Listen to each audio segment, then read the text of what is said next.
Meus queridos irmãos, a paz do Senhor, sejam bem-vindos mais uma vez ao podcast EBD em Síntese, a lição de juvenis, desta feita, gravando a lição de número 8, que tem por título O Amor Não é Egoísta. Comigo, mais uma vez, a irmã Milka, paz do Senhor Milka.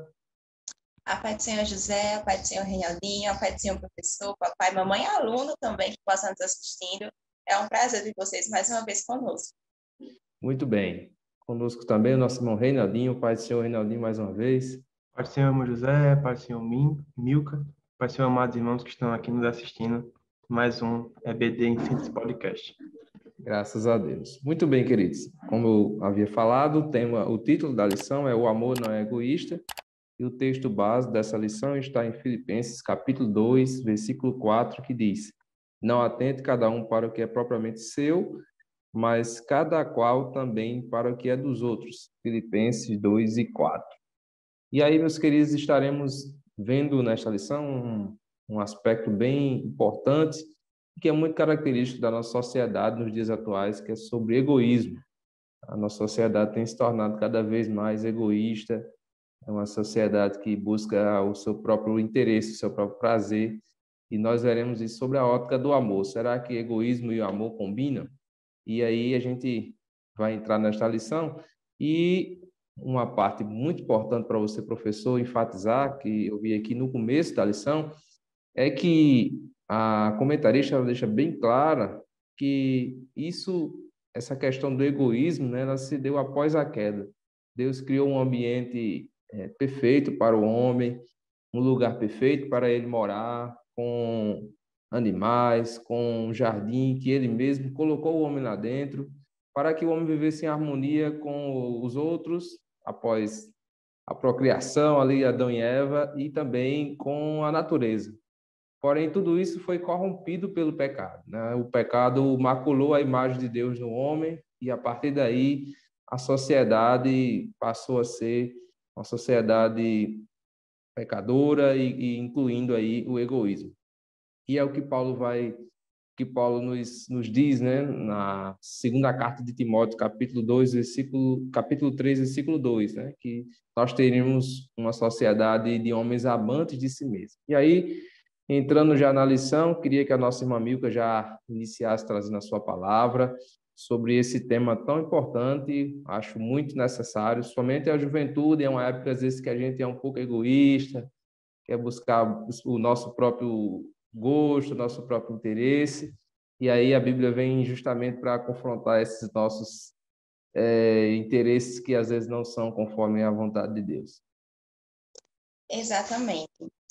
Como o José falou, a lição é extremamente importante, porque nessa fase está na busca de se descobrir, de querer saber o que vai fazer, e nessa busca acaba que se trata muito de si mesmo, do que eu quero, tanto que é uma fase da adolescência conhecida como rebeldes, muito por conta disso, de que eu quero saber quem sou, eu quero buscar o que eu quero buscar meus sonhos, meus planos, meus projetos, e é muito eu. E a própria lição, ela traz o conceito de egoísmo, e a gente vai ver que o egoísmo é quando a pessoa se coloca no centro de tudo. Tudo gira em torno dela, em outras palavras, né? A gente diz, nossa, você acha que o mundo gira em torno de você? Isso seria o egoísmo. E é algo que está muito presente na sociedade. E os adolescentes, além de passar por essa fase de transformação, de buscar planos, projetos futuros, ainda são inexperientes, estão começando a vida agora, então não tem toda a experiência que uma pessoa mais velha tem. Existe na sociedade hoje uma cobrança muito forte para que eles se tenham um futuro, para que eles tenham algo na vida, para que sejam alguém, para que isso, para que aquilo, e acaba que toda essa cobrança, nesse contexto em que eles vivem, fazem com que eles simplesmente busquem o que é melhor, que seria melhor, não importando muitas vezes o outro. E aí entra o egoísmo. Tem que ser o que eu quero, tem que ser para mim, tem que ser eu.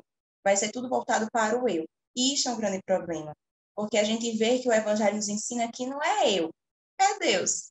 E é eu, em último lugar, Deus vem em primeiro lugar, aí vem o meu próximo, e eu estou dentro desse contexto.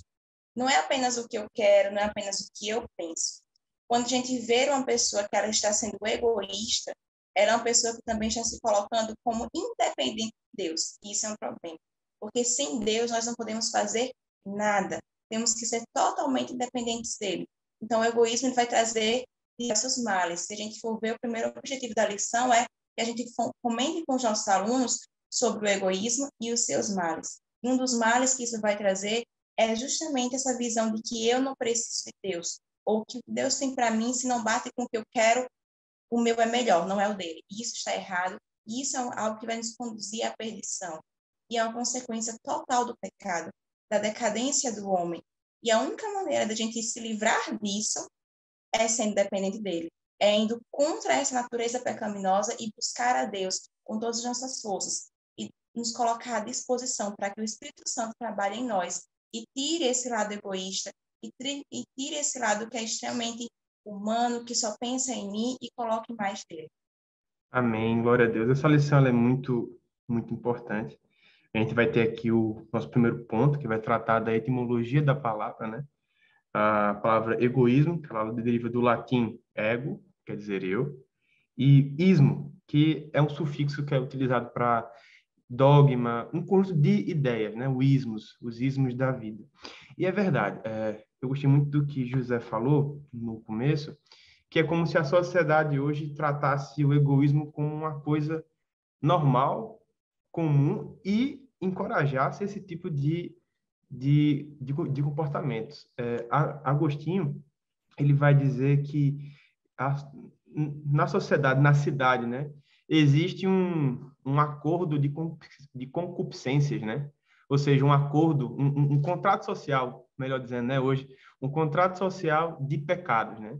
E hoje é assim, hoje cada um é interessante pensar um pouco em si mesmo.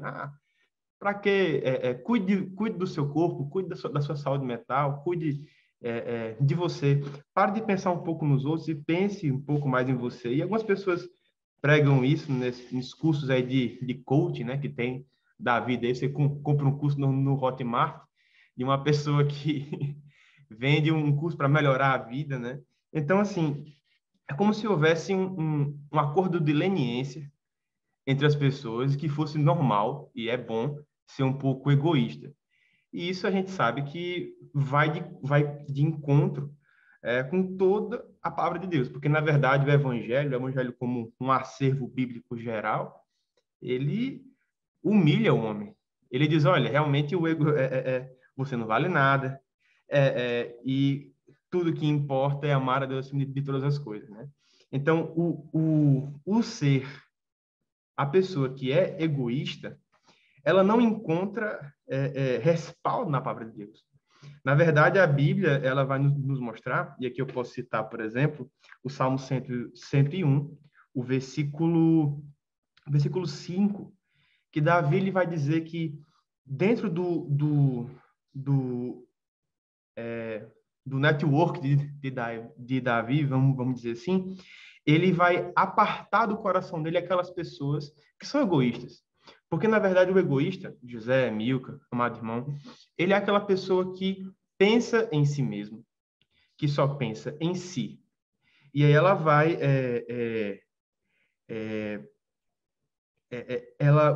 o egoísta, ele não consegue ter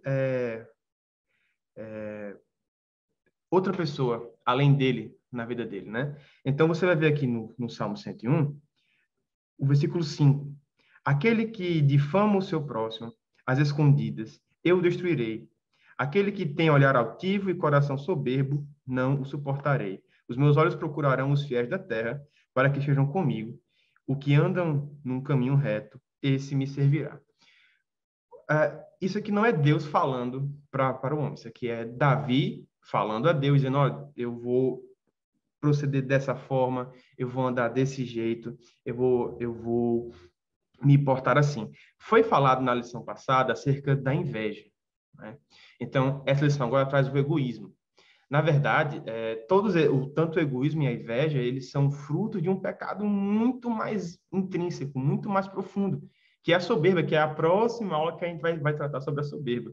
Mas a ideia é que a pessoa que é soberba, ela vai produzir no seu âmago pecados como os chamados pecados relacionais, né? que são a inveja, o ego, o egoísmo, né? A questão das vaidades, né? Então, a pessoa que é egoísta é uma pessoa que adotou para si um sistema de vida que só pensa em si. É um sistema de vida antropológico, né?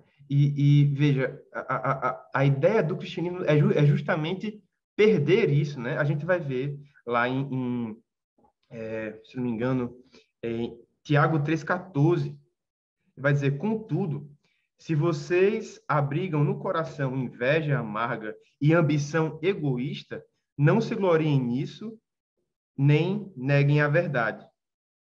Né? Você vai ver também aqui em Tiago 4,3, dizendo que quando pedem, não recebem, pois pedem por motivos errados para gastar com seus prazeres. Tudo isso é egoísmo. Tudo isso é viver para si. Né? Eu não quero me prolongar mais na minha fala, mas quando você pega, por exemplo, evangelismo. Evangelismo não o pastor Hernando Dias Lopes, ele já fala que evangelismo ele não é um evento social, ele é um estilo de vida. A pessoa que é egoísta, ela não é evangelista. Ela não tem como ser evangelista, né? Um evangelizador, porque ela só pensa em si. Então, a dívida dela com o pecado foi pago, Jesus já morreu por ela, mas ela não consegue transmitir isso para os outros. Ora, se a minha dívida foi paga de graça para mim, tudo que eu tenho que fazer é divulgar por aí que você também pode ter a sua dívida paga. Muito bem. Pode falar, à vontade. Pegando o gancho de Reinaldinho, e já também já entrando no tópico 1.2, é interessante porque a gente vê que essa pessoa egoísta ela é sentada em si mesma, pensa em si mesma, não consegue viver o evangelho pleno por conta disso, porque ela deixa de entender que ela tem que viver em comunidade, assim como, se a gente for lembrar, né, a igreja primitiva lá em Jerusalém, ela vivia em comunidade, ela vivia de forma altruísta, dividindo seus bens. Essa pessoa que é egoísta, ela não faz isso. Só que, na sociedade de hoje, a gente tem ouvido muito falar sobre saúde mental, sobre cuidar de si mesmo, sobre relacionamento tóxico, relacionamento abusivo e tudo mais, e às vezes há uma mistura desses conceitos e às vezes dá um nó na cabeça de muitas pessoas, adolescentes, adultos, independente da idade. E o tópico 1.2 chama atenção para isso, eu achei muito interessante, porque existe o egoísmo e existe o amor próprio. E muitas vezes é ensinado que o amor próprio é uma atitude egoísta. E a gente já teve uma lição que falava sobre amor próprio, que falava sobre o cuidado, e a gente tem que frisar para o nosso aluno o que realmente é amor próprio e o que é egoísmo. Que o cuidar de si mesmo não necessariamente é egoísmo. O problema está na sua intenção e em como você faz isso. Ter amor próprio, você vai amar a si, mas você não vai amar a si de forma exagerada, não vai tirar sua dependência de Deus e você não vai se colocar em primeiro lugar. Amor próprio é quando você entende que você está sobrecarregado e decide tirar algumas tarefas por conta da sobrecarga. Amor próprio é quando você entende que você está adoecendo e você vai tentar tirar a causa daquilo que está adoecendo. Amor próprio é quando você busca se cuidar. É quando você busca um cuidado para si, um cuidado saudável. O egoísmo, ele não é isso. Quem é egoísta, ele não busca cuidar de si, mas ele busca se colocar em primeiro lugar. E são coisas diferentes. Nós devemos estimular o autocuidado, devemos estimular que a pessoa ame a si mesma, que não se coloque para baixo. Se a gente for ver na lição de sobre autoestima, se não for a lição 4, né? Que a gente falou sobre isso, e a gente falou que a gente não deve também se depreciar, isso também é errado. Deus nos fez a sua imagem e semelhança, Ele nos ama e vê Jesus Cristo, por que a gente tem que ficar se depreciando, se autodepreciar, se autocolocar para baixo? Mas também não devemos colocar ao exagero, ao outro extremo. E se não, então eu sou melhor que todo mundo, eu sei fazer isso mais do que todo mundo. Não é isto. Existe um ponto de equilíbrio. Quando a gente passa disso, a gente vai tender a um pecado. Ou um pecado em que a gente vai se depreciar e tentar desmerecer, entre aspas, aquilo que Deus fez em nós, ou então nós vamos tentar nos colocarmos em primeiro lugar. E esses dois extremos são pecados. Frisar isso para o aluno é muito importante, porque os conceitos que estão vindo do mundo estão vindo distorcidos. E algumas vezes entram na nossa igreja de forma distorcida. E a nossa função, enquanto damos aula a eles, é passar a verdade, uma verdade que está na Bíblia, que está presente. E aí, para finalizar minha fala nesse tópico, eu queria chamar a atenção para o Salmo 133.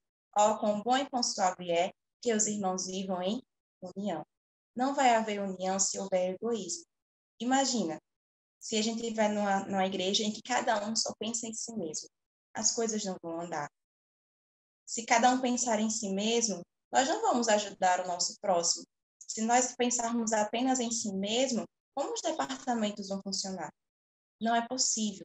Uma igreja que ela não tem união, lá dentro você vai encontrar muitas pessoas que estão pensando apenas em si mesmo.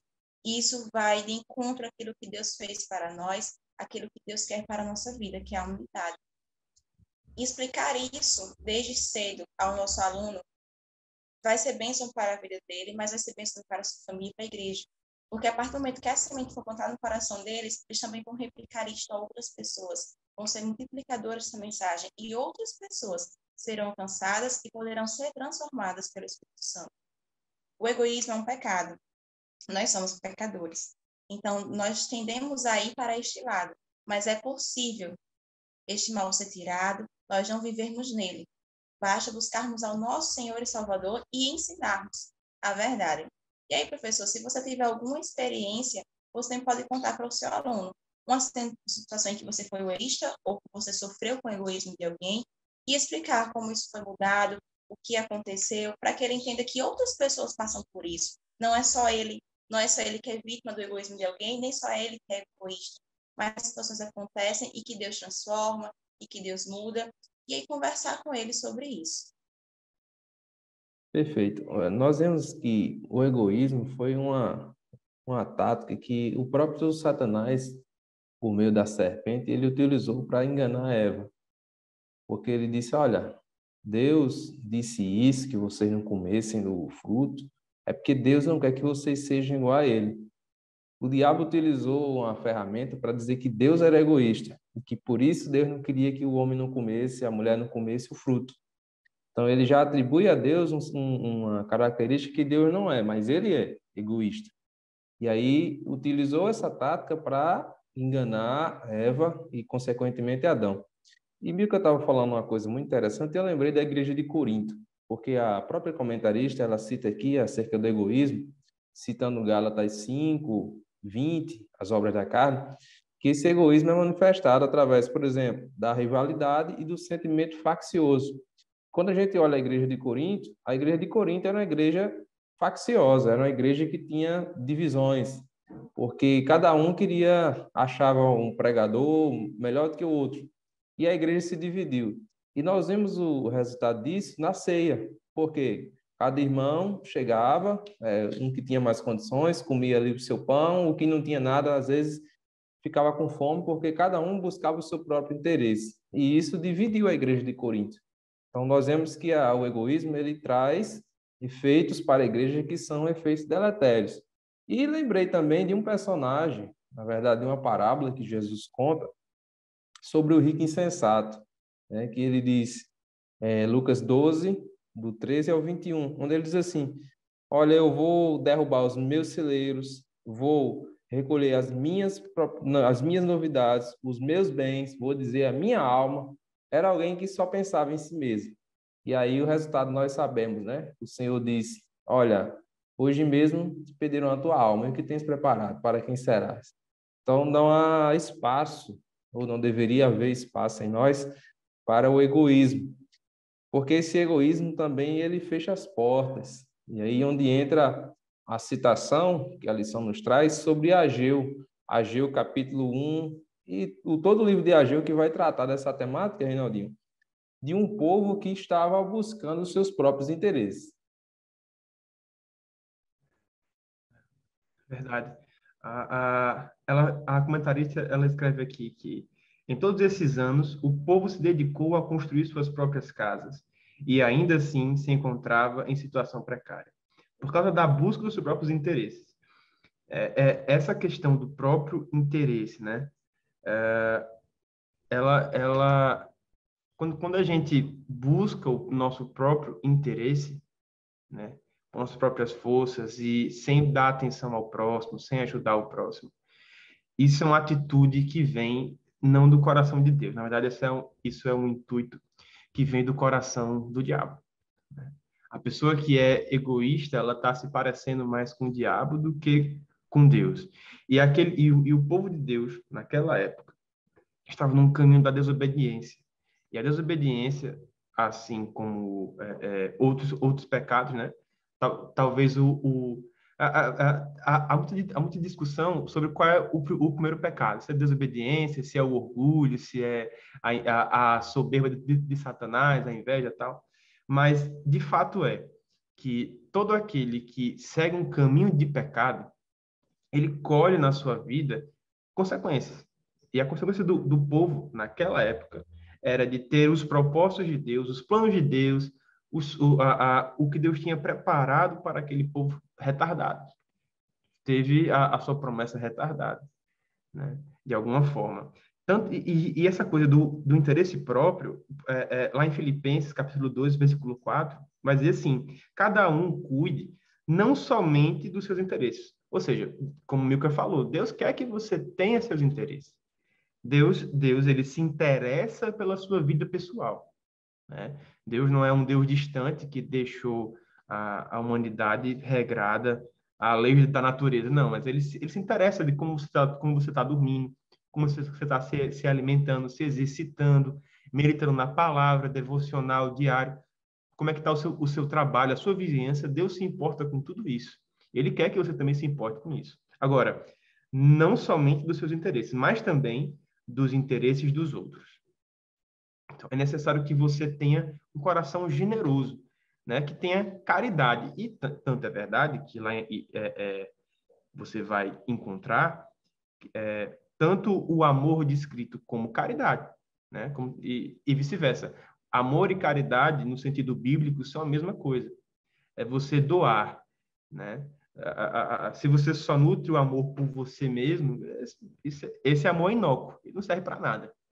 Ele é um amor de sobrevivência. Amor sobrevivência não gera empatia, não gera caridade, não gera a comunhão, que é muito importante. O egoísta, ele não consegue ter comunhão com os outros, né? Então, é necessário que a gente tenha um coração generoso, um coração anti-egoísta, para que as bênçãos de Deus recaiam sobre nossa vida. Olha, funciona assim. Deus me dá uma bênção, e essa minha bênção ajuda Milka e ajuda José. Deus dá uma bênção a José, e essa bênção de José me ajuda e ajuda Milka. Existe tem um termo no direito que é sinalagmático, né? Ou seja, existem contraprestações postas para cada um. Um faz uma coisa e o outro faz outra coisa, não é? Então, existe esse acordo, né? É um acordo da comunhão. Claro, ninguém quer aqui que eu estou falando aqui quando a Bíblia fala que repartiam e faziam tudo em comunhão, não quer dizer que José vai morar comigo e a gente vai ter né? Não é isso. Mas a gente vai repartir as nossas bênçãos, inclusive as bênçãos espirituais, não só as bênçãos materiais. Por exemplo, Milka e José são grandes professores, grandes pregadores. E eu aqui, quando escuto eles falando a palavra de Deus, eu estou sendo alimentado. Eu estou sendo abençoado pela palavra, pela vida deles. Um bom professor da escola dominical não pode ser orgulhoso.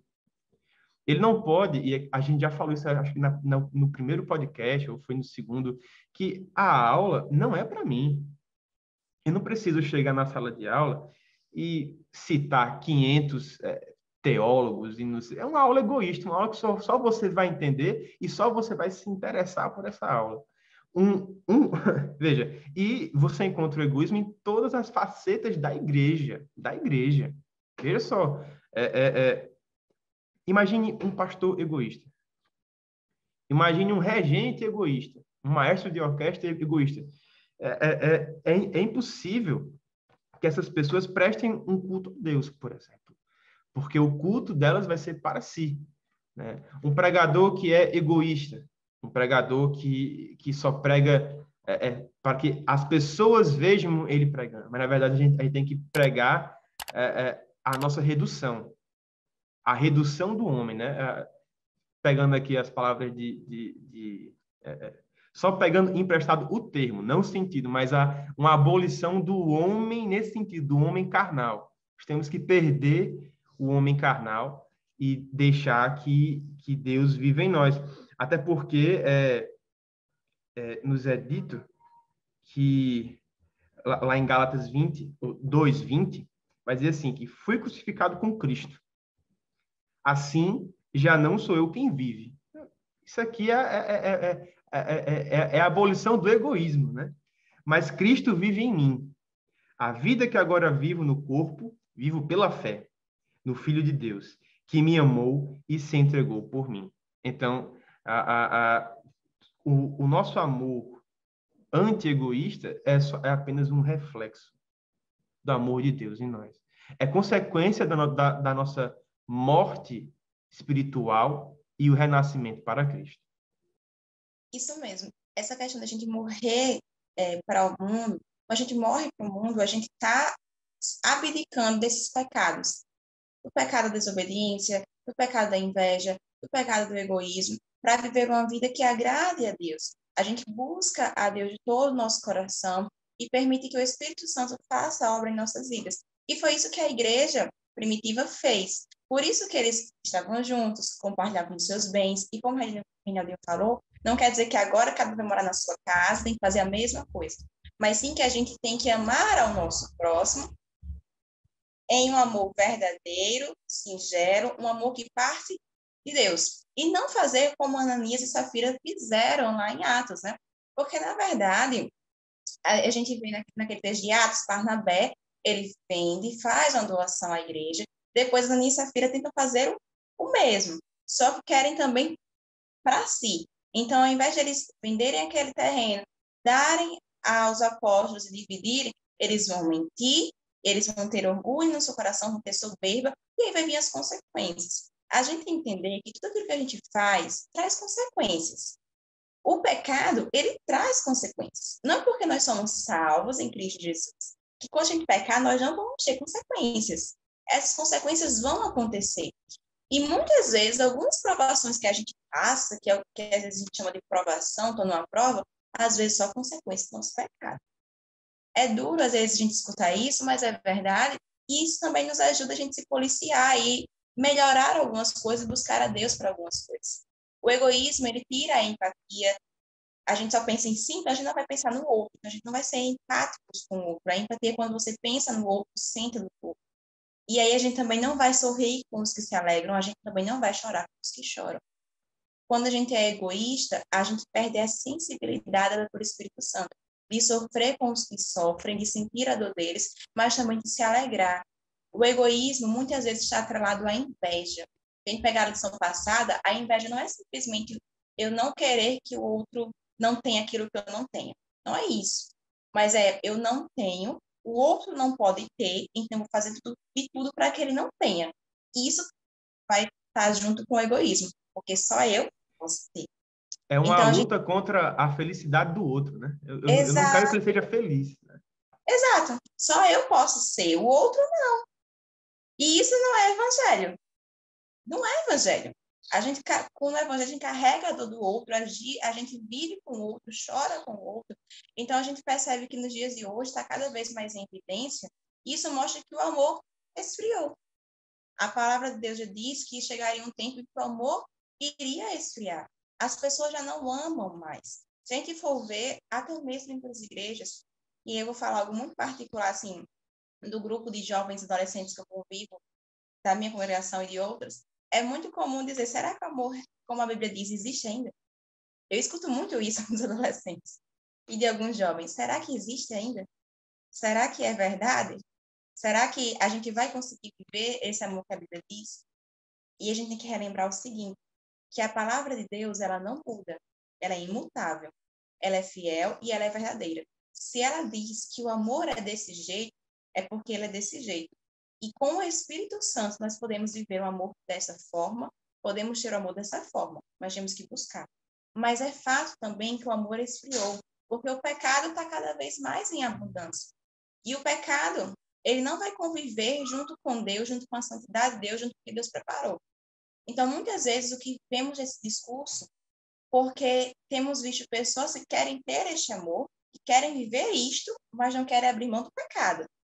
Então, claro que a gente não vai ver esse amor, então. São coisas incompatíveis. O amor esfriou, sim.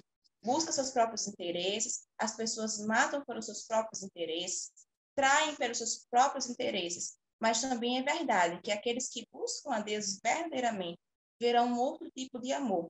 Um amor fiel, um amor puro, um amor dado por Deus, o verdadeiro amor. E a gente precisa mostrar esse contraponto para os nossos alunos. Nós que somos salvos em Cristo Jesus, nós vivemos esse amor. Devemos vivê-lo. Tanto viver de nós sermos assim com o outro, como também temos experiências de Deus mostrando esse amor para conosco, situações em que Ele nos mostrou isso. Então, devemos trazer essas experiências também para os nossos alunos, para que eles vejam que é real. Não é uma história. Eles não estão apenas escutando um texto sobre amor que não é invejoso. O texto de 1 Coríntios 13, que são essas lições que a gente está vendo agora, se baseia em 1 Coríntios 13. É um amor não é invejoso, não é ciumento, não é egoísta. Não é apenas uma história escrita por alguém, não é uma poesia, não é um poema, mas é uma verdade. Uma verdade que existe nos dias de hoje. Não ficou nos tempos antigos. Trazer, professor, sua experiência, trazer as situações que você viveu, vai ajudar seu aluno a perceber isso. Aquilo que nós vivemos são testemunhos. Nós devemos contar, compartilhar, e isso vai ajudar ele a encaixar na cabecinha dele que a palavra é verdadeira, as pessoas vivem isto e ele também pode viver isto. Muito bem.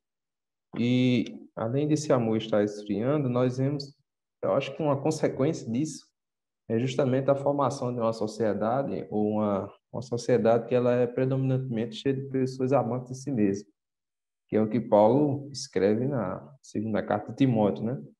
E a gente vê isso sendo propagado pelos meios de comunicação, pelas mídias.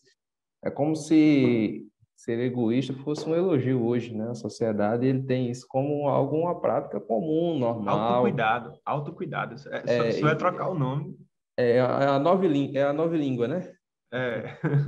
É outro nome para uma coisa antiga, né? E aí, em nome do autocuidado, termina que a gente fica a sociedade termina sendo cada vez mais egoísta, buscando os seus próprios interesses em detrimento do interesse dos outros, né? E a gente vê isso, a gente substitui a nossa caridade, como o Reinaldo estava falando, a nossa caridade e ajudar o próximo, a gente diz, não, quem tem que fazer isso é o governo tem que dar ajuda, ajudar os pobres, ajudar quem está precisando, porque a gente está jogando aquilo, terceirizando a nossa responsabilidade para, não, o governo faz, né? Eu não preciso fazer, não, eu já preciso ser ajudado, eu não tenho que ajudar ninguém. E cada vez mais nós vamos perdendo esse sentimento de amor, de caridade pelo próximo e deixando essas responsabilidades para outras pessoas. Isso vai cada vez mais tornando uma sociedade cada vez mais egoísta, hedonista, né, buscando o seu próprio prazer. E a gente tem visto o resultado da sociedade que busca só o prazer, né? Uma sociedade que está cada vez mais longe de Deus e cujas consequências estão se tornando cada vez mais terríveis, né? Porque o homem, quando busca viver longe de Deus, ele tem que também depois assumir as consequências desse viver longe de Deus. E viver longe do Senhor é uma coisa que não é muito agradável. Então, os nossos alunos, você professor, enfatize muito essa questão. Quais as consequências de um viver egoísta, de um viver uma vida hedonista, que busca os seus próprios interesses, os próprios prazeres? E aí a gente pode procurar personagens bíblicos que viveram dos seus próprios interesses. Veja Esaú, que trocou a bênção de Deus pelo seu próprio interesse, né? E disse que ele até com lágrimas buscou, mas ele não buscou com arrependimento, era só remorso. Então, veja o fim da vida de Esaú, como foi que o que ele se tornou, e veja aqueles que buscaram a Deus, que deixaram os seus próprios interesses de lado, e veja o que eles se tornaram. Então, são exemplos bíblicos que servem justamente para o nosso aprendizado. E o tópico final da lição, ele vai justamente trazer como nós devemos vencer o egoísmo, porque todos nós somos tentados a ser egoístas, isso é uma verdade. O egoísmo é um pecado e o homem, desde o Éden, luta contra isso, né? Então, como é que nós vamos vencer o egoísmo, Reinaldo? Qual a solução, né? Qual o remédio, né, que a gente vai dar? Olha, o pastor Antônio Gilberto, ele escreveu, isso está na Bíblia dele, na Bíblia que foi lançada agora, né? Bíblia com comentários de Antônio Gilberto. O comentário feito lá em Filipenses 2. Ele vai dizer assim, 7 sinais do egoísmo na vida de uma pessoa. Aí ele vai tratar de 7 pontos, né? Que você pode... depois eu posso até colocar aqui nos comentários do vídeo, para os irmãos poderem ter acesso. Mas a primeira coisa é, se você fica contrariado com as coisas não acontecerem com o seu eu quer que aconteçam, né? Então, assim, eu percebo aqui quando eu li isso aqui, eu percebi que é mais ou menos assim, egoísmo, inveja, soberba, né? Essa tríade satânica dos pecados relacionais, né?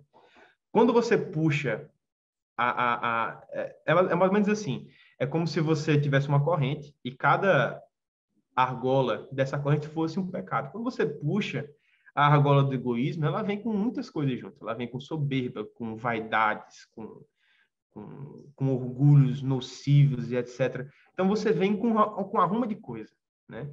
E não tem como você só quebrar um elo. Tem que tirar a corrente inteira, né? Você quebrar um elo do grilhão e se enrolar com a corrente. É como se você tivesse...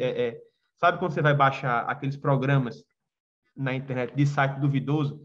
Aí você baixa uma coisa e vem com antivírus, com não sei o quê, aí sobe um pop-up do seu computador, fica um anúncio de produto de internet, é uma coisa assim terrível. Então, para você destruir o pecado do orgulho, destruir também o pecado da inveja, é necessário, primeira coisa, é que você deixe Deus dizer para você o que é que você está errando. José falou da situação lá em Corinto, lá dos Coríntios, né? Aí, quando ele vai escrever sobre a Santa Ceia, ele vai dizer, ó, examine-se, pois, o homem a si mesmo. Eu acho que esse autoexame, essa autocognoscência, né, é muito importante.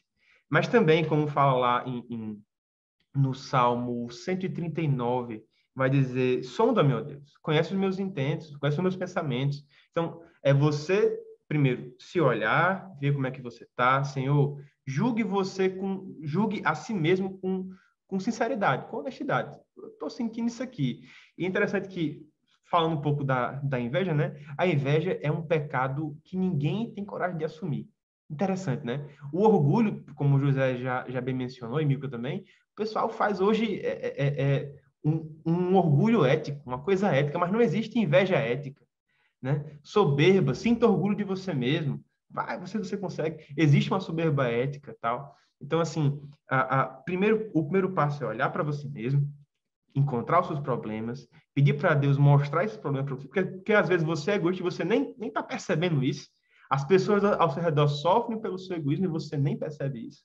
Então, pedir para Deus mostrar isso para você, e aí, porque o egoísmo, ele traz danos cognitivos. A pessoa começa a ser egoísta, ela começa a achar que isso é correto, acha que isso é ético, pensar em você mesmo. Então, termina que a mente dela pensa que ela está certa, que faz bem pensar em si mesmo.